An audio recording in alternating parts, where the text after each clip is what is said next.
we wanted to cover some, and it hasn't reached the level yet of impeachment proceedings over there in Israel, but the media in Israel is trying to do the same thing against Prime Minister Benjamin Netanyahu. Now, he's been indicted now by the Attorney General of Israel. He's been indicted for bribery, fraud, and breach of trust. It sounds terrible, doesn't it? Sounds really terrible.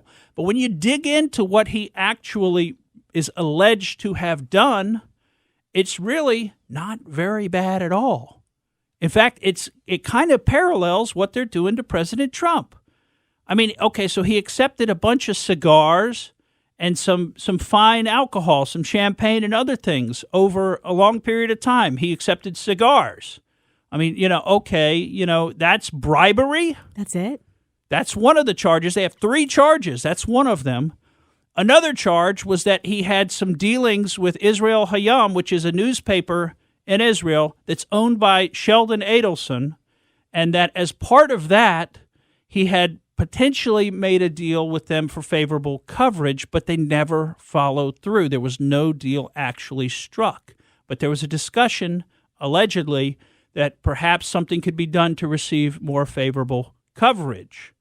Okay, now, can you imagine that? A politician trying to get favorable coverage from a news organization? Oh, my gosh, throw him out of office. String him up. I can't believe he did that. The last charge is based on his relationship with another news organization, and allegedly he was going to approve a merger of their parent company with another major news organization in the state of Israel in exchange for favorable coverage on the Walla news site, which is an Israeli news site. The only problem with that whole charge is the merger had already been approved before these discussions took place. So, basically, they got the same amount of stuff on Prime Minister Netanyahu over there in Israel that they've got on President Trump here, and yet he's being indicted. The media is calling for him to resign, et cetera, et cetera. But let me tell you what, you ask the Israeli people, by and large, and they support him. And that's kind of like what's going on here. You forgot the 3 free Uber rides, too, that he had. That's right. I mean, he logged into the app. Gave 5 stars. So he logged into the app and it gave him a free ride. Oh my gosh. I can't believe it. Indict the man. Throw him out of office. Well, hopefully the Israeli Attorney General, Mandelblit, does the right thing. Now, so far, hasn't done it, right? Could have walked away from this much earlier. But hopefully at some point he really takes a hard look at this and decides to drop the charges, because this kind of weaponization of the media and weaponization of the bureaucracy of the state against politicians just because you don't agree with their politics, this is apparently the new normal that we're living in. This is the way I guess things are going to be from now on. I wanted to cover a little bit more of that because we had, if you remember, one of the impeachment witnesses here in the United States was a guy named Lieutenant Colonel Vindman. You remember that? He's the Ukrainian-born guy. Remember, he was allegedly offered 3 separate times to go over to the Ukraine and be the Ukrainian defense minister. That's what he testified to, that he was offered 3 separate times and turned them down. Why in the world were they offering this guy to come over and be their defense minister? You talk about potential corruption. You talk about somebody who needs to have some kind of counterintelligence investigation. I mean, what in the world made them even think that they would get anywhere with that offer to somebody who's an active member of our armed services? But of course, during his testimony, he had to wear his Army uniform, and he, he is somewhat decorated. I mean, he does have a Purple Heart. And a lot of people are saying you can't question him because of his service. He's such a good person. He's a good American. He's a hero. And how dare you question him at all? Well, let me tell you some of the other stuff that the guy said. Remember, he said that he told the Ukrainians essentially to disregard what was coming from President Trump, just to disregard that part of the relationship and instead to just trust him and go with what he had to say. So he was directly undermining the commander-in-chief. Now, why he hasn't been asked for his resignation from the National Security Council? I mean, the guy who never wears, by the way, he never wears his Army uniform to any National Security Council meetings. He always wears just a regular suit. But when he goes to testify, trying to string President Trump up in this alleged quid pro quo with Ukraine. When he goes to testify, all of a sudden he pulls out his army uniform and puts it on.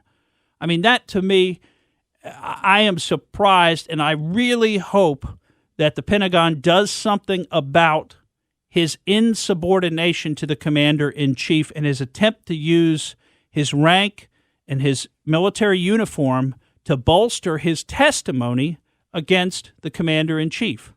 And let me tell you, there's a basis finally for this, because we actually saw over the weekend, we saw the Pentagon do something about an insubordinate commander in the military. And I don't know if you heard about this, Pat. This was exactly.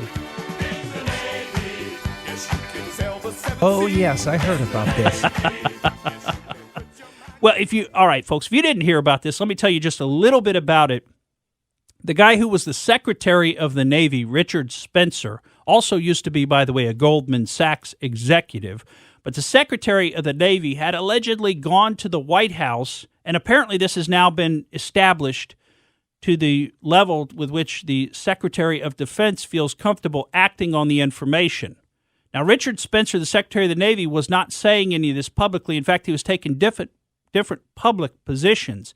But he apparently went to the White House and said, look, if you will just stay out of the Eddie Gallagher case, I'll make sure. You know who Eddie Gallagher is? He was that Navy SEAL who was charged with murder of an ISIS combatant and other crimes, other war crimes allegedly, and ended up being convicted of having his picture taken with a corpse, which, is not technically allowed, but it's also not the worst thing in the world. I mean, war is pretty nasty stuff.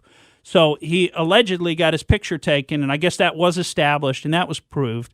But the murder charges, he was acquitted of those charges. Now, this is the guy that Eddie Gallagher served in the U.S. Navy for 19 years. He did 8 tours of duty overseas, 6 of them as a Navy SEAL.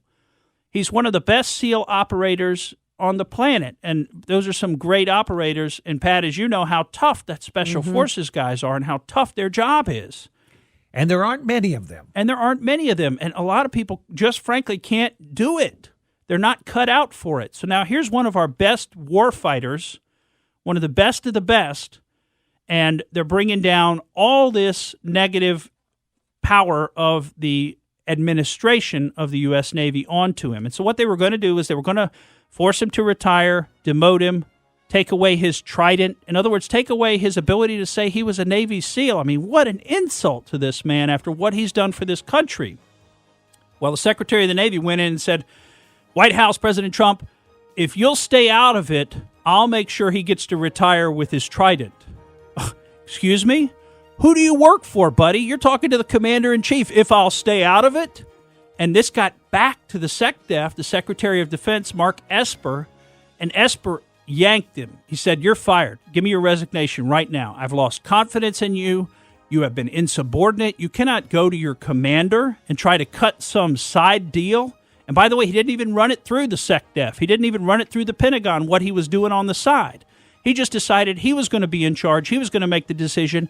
And he was going to essentially blackmail his commander-in-chief to stay out of it. What a jerk. Glad he's gone. Thank you for listening to the Morgan Streetman Show. We hope you enjoyed what you heard, and if you did, please click like and subscribe to help us out. And remember that we recommend that you exercise your brain at least once a week.